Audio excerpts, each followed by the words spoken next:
And we were like, what you doing? Why would you do that to your son? Do you not know who the hell this is? Well, I would say to LeBron James, do you not know who these NBA players are? Do you not know who your contemporaries are? Do you not know how great?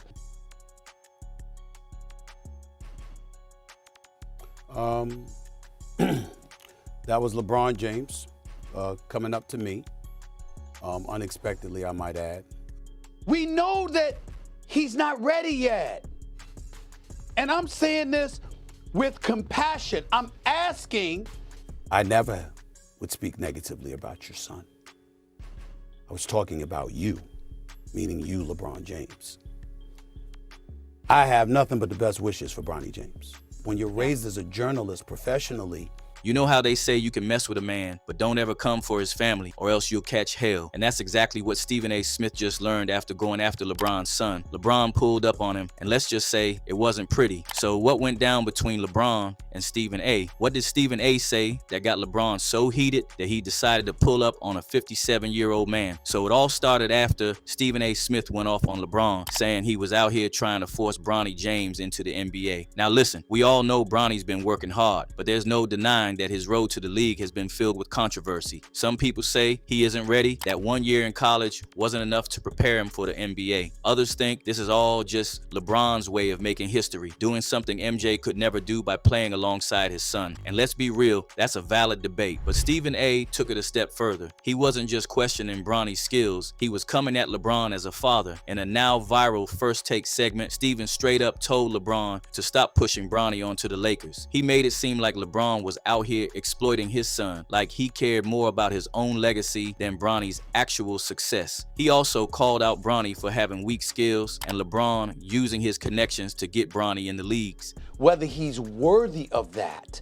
And when you know that at this particular moment in time, he may not be worthy of that just yet, why put him in that position?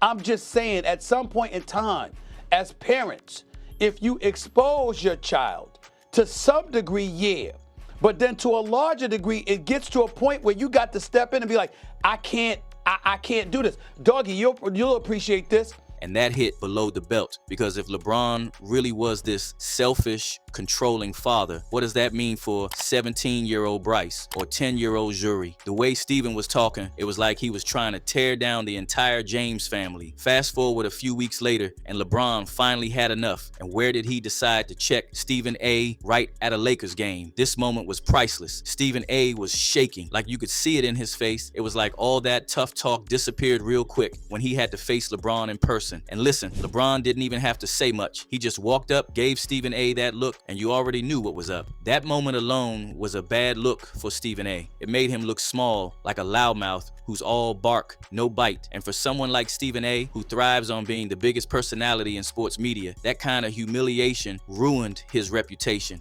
Coming up to me, unexpectedly, I might add, to confront me about making sure that I mind what I say.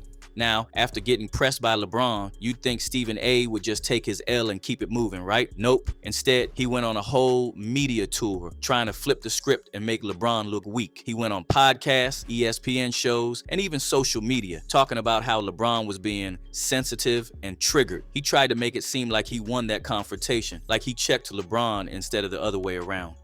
And I can't sit here and be angry or feel slighted by LeBron James in any way in that regard.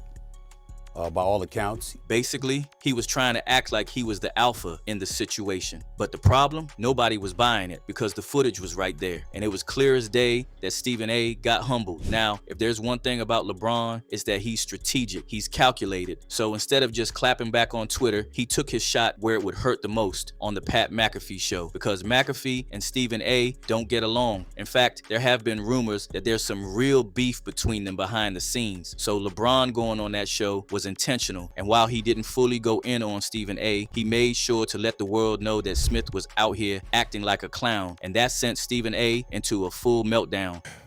But when you take it and you get personal with it, it's my job to not only protect my damn household, but protect the players. You know, and I think a lot of the media, including him, and I know he's gonna He's gonna be happy as hell.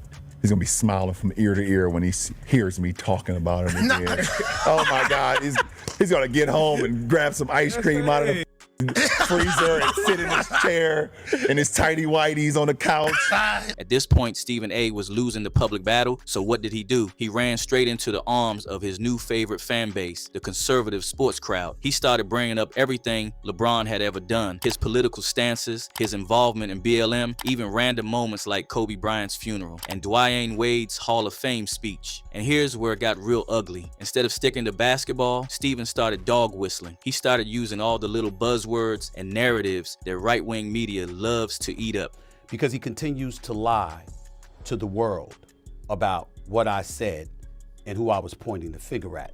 Fox News watching boomers, right-wing sports fans, and of course the same people who hated when LeBron took a knee for BLM. It was transparent. Stephen A wasn't just beefing with LeBron anymore. He was trying to turn himself into a hero for the anti-LeBron crowd. As always, people have a lot to say. He turned this into a LeBron versus Jordan debate with himself. Bro is lost. Another person said, the fact that Stephen A. Smith tried to say he would swing when LeBron never even said he would lay hands is hilarious. ESPN clown.